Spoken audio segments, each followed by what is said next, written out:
"14 beginner spy mistakes." Some of these tips come from the Spy Psychology series, but I still see a lot of new players making these mistakes. So I decided to compile a list of done goofs I often see as a fun little precursor to the Spy Psychology finale, expected to come out in 2025. Some of these mistakes are easier to avoid than others, but starting out with the most avoidable yet way too common. 1. Stacking spy. You've likely heard it before, especially since I made a whole video about it, but you never stack any more than 2 spies on a team. This isn't just because my teamwork in Team Fortress 2. But because of the way paranoia works, you're setting yourself up for failure since the other spies have made the enemy super spy check happy, and you lack the other classes on your team to distract them. It doesn't matter if you don't even care about your own team and just really want to play spy, you're still shooting yourself in the foot by picking spy when there's already at least 2, as your own gameplay will suffer. If the team isn't doing it as a funny meme strat, there is absolutely zero excuse for being the 3rd spy. You just don't do it no matter what. If you see at least 2 spies on your team, just play a different class. Chances are, one of them may switch off anyway, in which case you can immediately take their place without issue. This is an extremely common and critical mistake among new spy players despite how easily avoided it is. You're essentially yelling out, "I don't know what I'm doing." There is a reason most spy mains follow the golden rule of no more than 2 spies. This flows into the next mistake. 2. Not playing other classes. Spy is a hard class to pick up, so playing the other classes can often give you a break from it, but more importantly, playing the other classes gives you a better idea of how they think, which in turn feeds back into making you a better spy. Knowing how to play the other classes enables you to better avoid, trick, fight, or disguises them, even working around them when they're on your team. Playing spy at a base level requires a good amount of knowledge of the other classes' mechanics, and the best way to understand them and their mindset is by using them yourself. You don't have to be amazing at all the classes, but you should aim to at least understand the basics of each. 3. Relying on the knife animation. Getting the backstab animation and hearing that sound gives funny dopamine, and the knife does indeed raise in your hand when a backstab is in range, sure. But this knife raising animation doesn't actually affect the backstab in any way whatsoever. A lot of players will make the mistake of waiting for the animation to tell them when to stab instead of doing it once they reach a player's back. Players move around a lot, and chances for backstabs can come and go in an instant. If you're just waiting for the animation, chances are you won't be able to react fast enough to your knife moving before it's too late. Get a feel for when you're in range to the point you're getting stabs without even seeing the animation at all. The animation better shows you when you missed a stab more than anything. If you're really struggling, type this command into your console to make the view models smaller, or this to get rid of them entirely. 4. Lacking game sense. As much as players need to be aware of their surroundings to avoid a spy, so do you to avoid an untimely death. Game sense is being able to tell where the front lines of your team and the enemy are by using your intuition and knowledge of the objective. Good game sense is of course something you'll develop over time, especially if you avoid mistake 2, but having a good idea of where everything is and where all the action is happening makes you much better at making decisions on how to move around it. For example, if you learn common sentry spots on particular maps, you can often assume where a sentry will be at a particular point in a match. The sentry often marks a team's back line, so you can assume that most of the enemy team will be in front of it. You can also know where snipers usually sit and single them out. If your team pushes forward into the enemy, this moves the position of their front line back. You can then move forward in advance before they can set it up, so you'll already be behind the enemy lines. If the enemy pushes your team back, their front line moves up, meaning what was the front line is now either the back line or behind lines. Be aware of where the enemy lines are and how they move. 5. Using disguises before cloak. Disguises can fool good players, but they aren't foolproof. A lot of new players seem to act like disguises make them undetectable. But the disguise doesn't make you invisible, the enemy can still see you, they just see you as the wrong thing. Disguises are often detected either by dead giveaways like bumping or clones, or by context clues like teammates in unnatural positions or abnormal behavior. And just the same as people are quick to attack a cloaked spy when they discover one, the same is true for disguises. The difference between the cloak and the disguise is that the cloak makes you invisible outright, but you can't attack until fully dropping it, and it has limited use. While the disguises help you blend in while visible, but allowing you to attack instantly out of it and having unlimited use. The disguise is not for getting behind the enemy.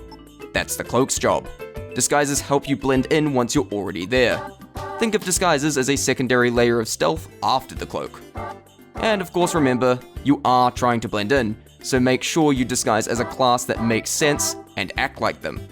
Which leads us to our next mistake. 6. Not thinking about what other players can see. As Spy, getting found usually means death, so don't get found. But a big part of not getting caught is paying attention to what other players are seeing. Essentially, think about what you would look like to other players around you and consider how you could be found out. You can't just mindlessly ignore some players, you have to treat every player in the area as a potential threat. When you're disguised, think about what the enemy players are seeing when looking your way. If you were in that same position, how would you react? Would you notice something wrong? Thinking about it from their perspective can help you figure out if you're going to be found or need to adjust. If you accidentally slip up and do something that blatantly gives your cloak or disguise away, especially if you bumped into someone, you should always assume that the other player noticed and immediately start evasive maneuvers to lose them. Sometimes they may not actually notice, but don't wait until they react, since that just gives them more time to catch you. Also, pay attention to what enemy players are focused on. Where they're looking is the biggest giveaway of this. If not much is going on around them, they're more likely to notice something wrong or spy check you since they have the free moment. When they're distracted by focusing on enemies, they're far less likely to notice the more subtle things, like the fact you're not shooting your weapon. I see new players assume their disguises will always work but fail to consider how distracted the players around them are, or if someone is staring at them. Paying attention to what other players are seeing and thinking is not optional. If you can see you're about to be found, be ready to bail. Also, don't try learn Spy by playing against training bots. They're extremely easy to fool, and you're actually making yourself worse as Spy as a result. 7. Decloaking behind people. This is another simple one, but be aware that the cloak does make an audible noise. If you decloak right behind someone, there's a good chance they may hear it, turn around, and kill you immediately. Being further away or behind walls makes the sound quieter, and when there's lots of other chaotic noises going on around you, there's a much lower chance that people will be able to hear your cloak over everything else, compared to other places where there's little noise at all. Or players who seem to have their volume turned off. I don't know. 8. Overestimating the power of the gun. Spy has a gun. The funny meme. Indeed. But a lot of people seem to think that that means the gun is the magic bullet that solves any situation. It doesn't. More so, there are many times where remembering that you can shoot people will get you out of sticky situations. However, most of your kills will still be with the knife. And there are a lot of times where the gun is a bad idea. The gun is good against targets with lower health, and with some classes, ones that are further away. But enemies with higher health that are closer to you usually won't die to the gun unless they themselves can't seem to hit you at all. In these situations, it's much better to instead either go for a trick stab or cloak away and lose them. Spy has a gun, not Spy should always use the gun. 9. Always using the l'étanche. Wait, that's grammatically incorrect. I'm literally saying always using the stranger. The cloak boost from this gun is nice, it's a powerful utility and very tempting for new players, but do not. Using this too much will make you reliant on the extra cloak, otherwise known as cloak management disorder. My advice is to make sure you default to using stock, and only sometimes using the l'étanche as a boost. 10. Playing too carelessly.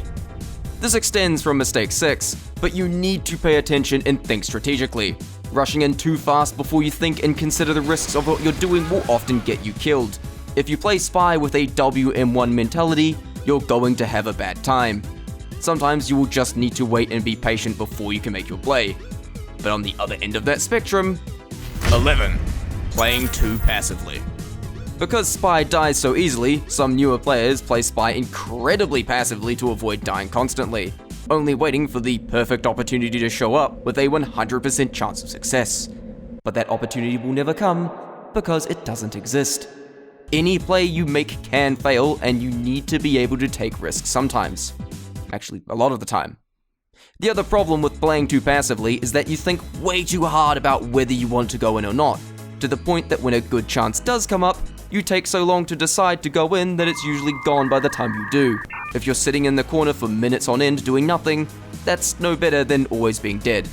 You have to be able to take risks and make quick decisions. 12. Looking at your KD ratio. Despite my recommendation in the Mastering Spy episode of Spy Psychology, I see a lot of people who've watched my videos complain about their kill-death ratio. Looking at it constantly will just make you angry and play even worse. If you're getting mad and notice you have a bad kill-death ratio, then there's a good chance that you looking at it is part of what's making you mad. Seriously, if this is a problem for you, I cannot stress enough how important it is to stop looking at it. Unbind your tab key if you need to. This really goes for any class, but especially Spy because of how often you die. 13. Expecting the same trick to always work. Sometimes you'll pull off a really good play and feel super cool about it, but then you'll try that same trick again, trying to replicate that success, and finding it isn't working. This is another massive mistake that new spies make all the time, assuming that because this trick worked once, it always will. As a spy, you need to be constantly thinking on your feet and adapting to different situations. The reason that trick you used worked that time was because it was the right trick at that moment. This is most obvious when fighting engineers, as different kinds of engineer players and nests will often get taken down with different strategies. Sometimes the strategies you attempt won't work, but this leads to my final mistake. 14. Not learning from mistakes. All the time I see new spies blame their failures on everything but themselves, claiming that they just keep dying to luck. And while it can feel like luck sometimes, you should always try your best to figure out how you died from every death. Consider what you could have done to avoid it, as it may and likely will happen again. If you convince yourself that it was just luck, then chances are you're probably going to keep throwing yourself at the same wall in the same way, not knowing why it's somehow not working. Hey, have I ever told you the definition of insanity? So let me repeat it louder for those of you in the back. If you blame every death on luck and make excuses all the time, nothing will ever improve. You have to take accountability for the vast majority of your deaths. Otherwise, you will learn nothing. It doesn't matter how much hours you have on the class or how many tutorials you watched. What matters the most is how you use those hours of gameplay to learn and improve. And that was it. I said this in my last video, but we're very close to 100k subscribers. So if you like my stuff, it'd be really cool if you help me give that last push this channel needs to break that goal. Anyway, thanks for watching.